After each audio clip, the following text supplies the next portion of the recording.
Here we go. Hi guys, welcome to our Habits of Health book club. I'm Dee Bryson. I'm excited to lead this book club. I love this program and I love this book. About 3 years ago, I keep repeating this, but for those of you that don't know the story, about 3 years ago, I went to the doctors. It was actually in October of 2015. I went to the doctors for a checkup and got a terrible report. And the doctor told me that I was obese with high blood pressure, high cholesterol, high triglycerides, and my A1C, which is your blood sugar, was high, and I was pre-diabetic. And she needed to start me on medication for all of it.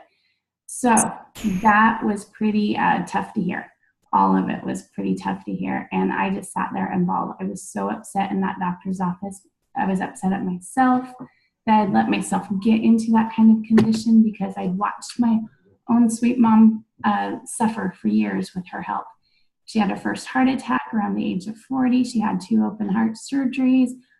She's been an insulin-dependent diabetic, and I always swore I wasn't going to go down that same path. And there I was, 5 kids later, lots of years later, and lots of bad habits later, and there I was. So I fell apart in that doctor's office, begged her not to start me on medication because I said, I'm going to change my life that day. And my doctor kind of very nicely, but somewhat, like, oh, you're going to change your life today, are you? I'm like, I am. And I had a friend that had watched a program, and it was based on this book right here. This book is called Habits of Health. And I walked out of that office with my doctor agreeing that if I didn't make changes necessary, that I was going to have a follow-up appointment. She was going to watch me, and if I didn't make changes, that she would then put me on medication, and I would agree to take it. And 3 months later, 3.5 months later, I celebrated with my doctor a 43-pound weight loss. And also, I had reversed all of my blood work. So that was fantastic, and I was super happy. And ever since then, I've studied this book. Now I've gone through some training and some certification, and I've become a coach. So welcome, welcome, welcome. We have lots of people that are going to be watching this, and not everybody's doing the same program, and that's okay. I'm just happy that you're here. I'm happy to share the information that I have, and anyone is welcome. So feel free to invite friends, family, loved ones to join and learn. So the first thing that Dr. A, well, his name is Dr. Wayne Anderson, and again, it's the Habits of Health book. And let me, I guess, just start out with a little introduction about Dr. A himself. So Dr. A said that he wanted to create a book that was about fear and shame. That he really wanted to create a book that taught about habits and taught people how to create the health that they wanted. And Dr. A is a board-certified anesthesiologist, and he's also a critical care physician. Actually, he was one of the first in the nation that was a critical care physician, and he graduated first in his class at med school, and he also went on and was the director of critical care at Grandview Medical Center. So he's had a lot of experience with a lot of people and a lot of bad health. And he saw that he needed to create something that was about preventative care. He saw a little hole in the system, that there was a whole bunch of treating symptoms and not so much preventing the illnesses from happening. So he wanted to help people really change their health. And I've listened to him speak several times, and I was always touched by his passion about this, that he said that he felt like he had saved lives many times, but he didn't feel like he had changed health up until he created a system in this book that guides people through that, to give them the tools to create the health that they wanted. And so some of the struggles that we face is that we are surrounded in a world of obesity, and everywhere we look, especially as Americans, there's a lot of struggles with obesity. So said that 85% of the people that go on diets do it without behavioral support, and that they gain the weight back within 2 years. And I don't know about you guys, but I've been there, done that, and that's pretty disheartening when you lose weight. And then you don't really change your habits, so you put it right back on. And that happened to me after my fourth child was born. I'm the mom of 5 children. And by the way, shameless plug here, I have 6 grandsons who are the cutest boys ever. And anyway, and I really struggled. So for over 15 years, I really struggled with my weight. And I got to a point where I just thought, I have to learn to love myself the way I am, which there's some truth in that and there's some good in that. But I got to a point where I'd given up. And it wasn't until I had that doctor's appointment, my eyes were open just how bad obesity was for me and what it was doing to my body. And I knew, because I watched my mom struggle forever, I knew the path that I was going to head down if I didn't change that. So with this book, Dr. A explains that some of the struggles that happen due to obesity are that the fat begins to store around our organs, which also with obesity and that fat storage around the organs is that it increases our blood sugar and cholesterol and triglycerides and all the things that I said that my body was struggling with, and that it can lead to metabolic syndrome. My brain went blank for a second. Metabolic syndrome. So there's all of these kind of one thing leads to another. So, and in the book, Dr. A goes to a lot of detail describing that. One of the things that I like is he's a real person and he's funny. So as you read the book, hey Sue, glad you're here. Sorry. Yeah, you're fine. I'm glad you're here. I apologize. We had some technical problems again, and I was sitting in a room by myself and I kept getting messages that they were trying to join, and I was like, I don't understand what's happening. I still don't understand what happened. So I apologize if you're one of those people that are now watching the recording because you couldn't get in. I have no explanation. I had to keep going out and back in before I finally found faces. So anyway, so sorry about that. So anyway, Sue, sorry to put you on the spot. Do you have the book or? Yes, I have it right here. Yes, okay, I have it. Great. Make sure if anybody has any comments, just raise your hand if you have something that you want to add. So I was kind of doing the introduction and telling about Dr. A. And now I'm just going to jump right into chapter 1. Okay. Chapter 1 kind of talks about the way that our bodies are made, that our bodies are created to survive.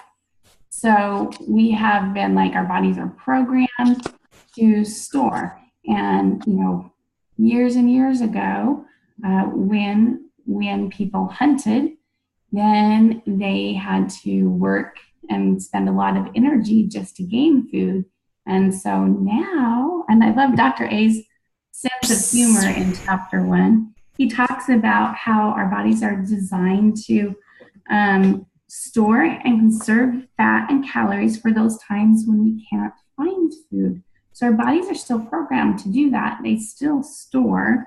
And we also store small amounts of carbohydrates in the liver and muscles, but the ability to stockpile precious energy as fat is our most critical survival mechanism. So if you were like me and you had quite a food storage pack on and self-sufficiency, right? But that self-sufficiency was actually not taking me in a good direction. So he says, today, getting food takes almost no effort at all. And he goes through this cute example of driving to the supermarket and that you throw packages in the cart or you go through the drive-through and you reach out the window and you touch the button and you order the food and you get like at least 1,500 calories of food back from that hefty pushing the button. And if any of you are old school, which I doubt there's cars are even out there where you have to actually roll the window down, you simply push a button and watch it go down. So he says, let's do the math. So calories consumed end up being about 1,500 calories and expended are a whopping 12. So he says, what's wrong with this picture? But this is the picture that we see over and over, and this was the picture that I lived over and over. So, and then he talks about the supersized generation, that we can supersize everything, and that we also got supersized because of some of those habits and those gotta grab something and go habits. So he said that leads to the issue of lose weight, go on a diet, exercise. He says sound advice, but it's not terribly useful without a specific roadmap to guide you, especially long term.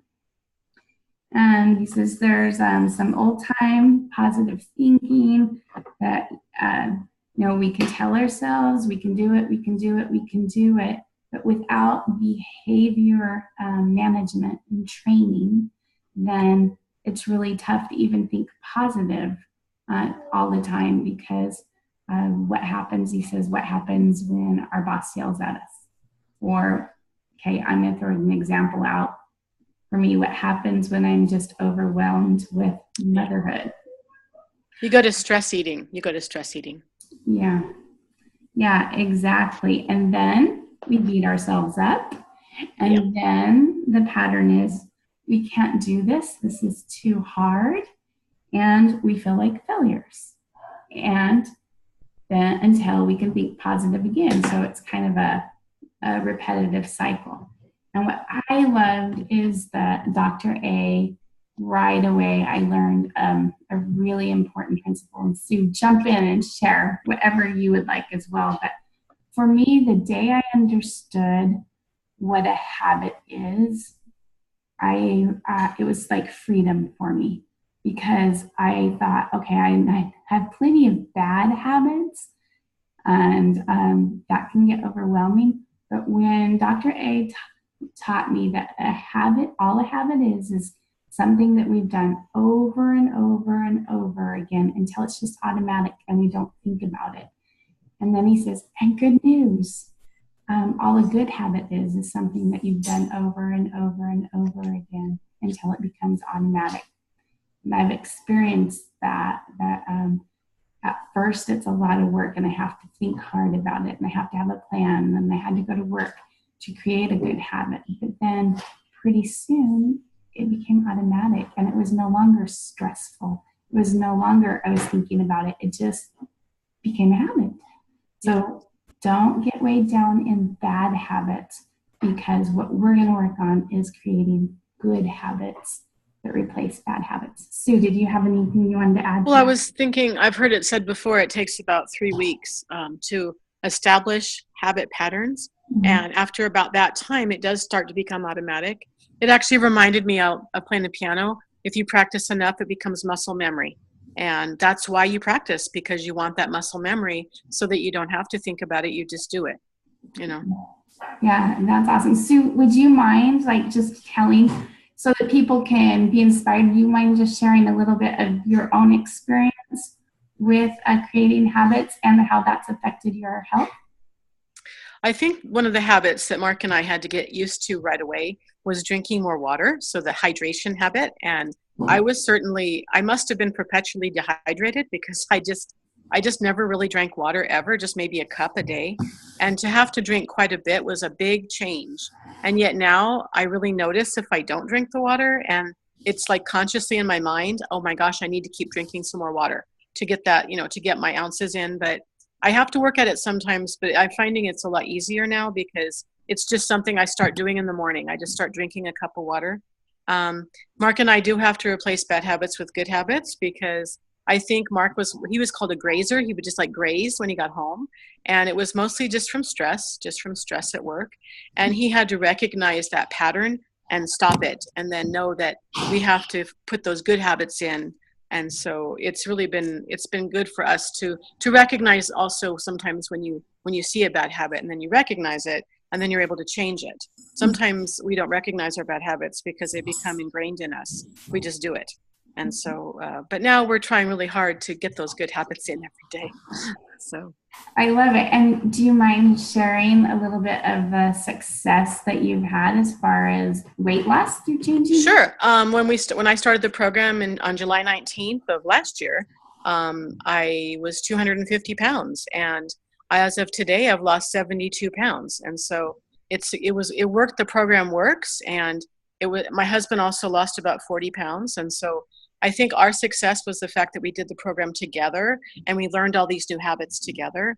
And it really wasn't hard. We really weren't hungry. It was just more like just kind of learning to do better habits with our eating patterns. And, sometimes we also had to remember there are certain days like a special day like Christmas or something where, if you mess up a bit, then you just go right back into the program. You just, you don't feel guilty about it. You just get right back into it. But I think for myself, I didn't realize how much limited I was beginning to feel at 250 pounds. And now that I'm less, I feel almost a sense of freedom that I'm being able to do more things. And it's just quite empowering, actually.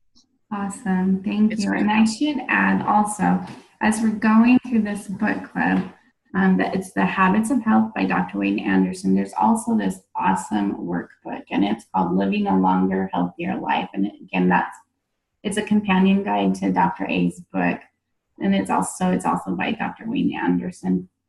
And I think that this is probably one of the most important aspects of making permanent changes. This kind of takes you through the work of figuring out what your triggers are and recognizing them and then creating new habits. So anyway, I highly recommend that as we go through this book club that you can order that as well as the books. I always say just jump on Amazon and buy them. Just jump on Amazon. Okay.